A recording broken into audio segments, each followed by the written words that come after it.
Hello everyone, welcome back to my channel. ఎలా ఉన్నారు? ఈరోజు వీడియో ఏంటంటే మేము వైజాగ్లో ఒక మ్యారేజ్కి వచ్చాము. సో వాళ్ళైతే మాకు ఒక హోటల్ కమ్ రూమ్ ఇచ్చారనమాట. ఇల్లులా ఉంది, 3 బెడ్రూమ్ ఇల్లు ఇది. సో ఎలా ఉంది అన్నది క్విక్గా చూపించేస్తాను, చూసేయండి. చాలా బాగుంది. ఒక 3-4 ఫ్యామిలీస్ ఉండొచ్చు అనమాట. 3 బెడ్రూమ్ ఇంకా విత్ ఫర్నిచర్తో ఉంది. హాల్ అయితే ఇలా ఉందన్నమాట. ఇటు సోఫా వచ్చింది, అలానే ఎదురుగా డైనింగ్ హాల్ వచ్చింది. అటు సైడ్ ఒక రూము, ఇటు సైడ్ ఒక రూము వచ్చింది. టీవీ కూడా ఉంది. ఇది ఎంట్రన్స్ డోర్ అనమాట. ఇలా ఎంటర్ అయ్యి లోపలికి వస్తే ఇదంతా కూడాను హాల్. సో నా ఫేస్ చూసారు కదా, ఇప్పుడే ట్రైన్ దిగామన్నమాట. దిగిన వెంటనే ముందైతే రూము టూర్ చేసేస్తున్నాను, మళ్ళీ తర్వాత క్లమ్జీ అయిపోద్దని. అలానే ఇలా లోపలికి వస్తే ఇక్కడ కిచెన్ కూడా ఉంది. మొత్తం కిచెన్లో కూడా సెటప్ అంతా కూడాను ఫుల్గా ఉందన్నమాట. చాలా బాగుంది ఇల్లు అయితే, నాకు బాగా నచ్చింది. అన్నీ కూడాను ఫేసెస్గా ఫ్రీగా ఉంది. పెద్దగా కిచెన్ కూడా పెద్దగానే వచ్చింది. అలానే అటు సైడ్ వెళ్తే చిన్న బాల్కనీ కూడా వచ్చింది. సో చూస్తున్నారు కదా, మెయిన్ నాకు బాగా ఏం నచ్చిందంటే కౌంటర్ టాప్ వచ్చి చాలా పెద్దది వచ్చింది. అలానే ఇక్కడ వాషింగ్ మిషన్ ఉంది. ఇంకా ఇది వచ్చేసి బాల్కనీ వ్యూ అనమాట. సైడ్కి ఇలాగా సందులాగా కనిపిస్తుంది. పెరట్ సైడ్ అయితే ఇంకా పెద్ద వ్యూ ఉంది. ఇంకా కిచెన్లో నుండి బయటికి ఇలా వస్తే ఇది ఒక రూమ్ అనమాట. ఇక్కడ ఒక రూమ్ వచ్చింది విత్ అటాచ్డ్ బాత్రూమ్ వచ్చింది. ఇటు సైడ్ అటాచ్డ్ బాత్రూమ్ వచ్చింది. కబర్డ్స్ ఇవన్నీ కూడాను చాలా బాగుంది కదా. ఇక్కడ ఒకటి కామన్ బాత్రూమ్ వచ్చిందనమాట. కిచెన్ నుండి బయటికి రాగానే ఇక్కడ ఒక కామన్ బాత్రూమ్ వచ్చింది. అలానే ఇప్పుడు మనం ఈ హాల్కి అటువైపు డోర్ కనిపిస్తుంది కదా, ఆ డోర్ తీస్తే బాల్కనీ వస్తుంది. ఇక్కడ ఒక రూమ్ వచ్చింది. సో ఈ రూమ్ కూడా చూడండి, భలే ఉంది కదా.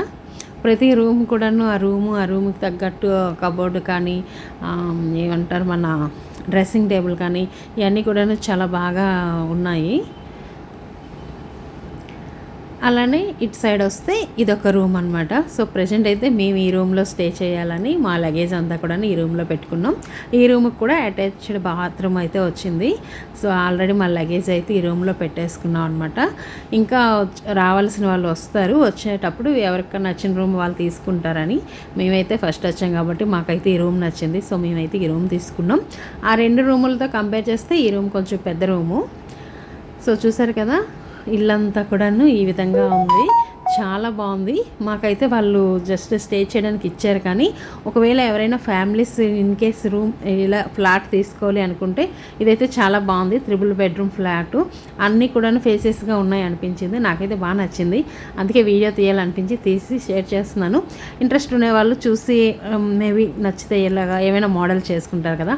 అలానే వాళ్ళు మాకు సుబ్బయ్య గారి హోటల్ నుండి భోజనం కూడా తెప్పించారు. ఎన్ని రకాల ఐటమ్స్ ఇచ్చారు అన్నది కూడా చూపిస్తున్నాను, చూసేయండి. భోజనం కూడా చాలా బాగుంది. ఇగోండి, అప్పడాలు, 2 కర్రీస్, సాంబారు, అలానే ఫ్రై, పులిహోర, వైట్ రైస్, పప్పు, మజ్జిగ అవన్నీ కూడా సపరేట్గా ఇచ్చారు. వీటన్నిటికన్నా మెయిన్ ఇంకా నాకు బాగా అట్రాక్ట్గా నచ్చింది ఏంటి అంటే పొడులు ఇచ్చారు. ఇగోండి, కందిపొడి, పప్పుల పొడి, కారం పొడి, కరివేపాకు పొడి, సాల్ట్, నెయ్యి కూడా ఇచ్చారు. అలానే కాకినాడ కాజా కూడా ఇచ్చారు విత్ వైట్ రైస్. అది కూడా బుట్ట భోజనం అన్నట్టు బుట్టలో పెట్టి ఇచ్చారనమాట. సో భోజనం కానీ ఆ టేస్ట్ కానీ అవన్నీ కూడా చాలా బాగున్నాయి, యమ్మీగా ఉన్నాయి. సుబ్బయ్య గారి హోటల్ గురించి తెలిసే ఉంటుంది కదా. సో వైజాగ్లో ఫేమస్, అందరికీ తెలిసే ఉంటుంది. సో ఇదండి ఇవాళ వీడియో. ఈ వీడియో కనుక మీకు నచ్చినట్టయితే లైక్ చేయండి, షేర్ చేయండి, సబ్స్క్రైబ్ చేసుకోండి. నచ్చకపోతే ఎందుకు నచ్చలేదు అనేది కామెంట్ చేయండి. Thank you for watching.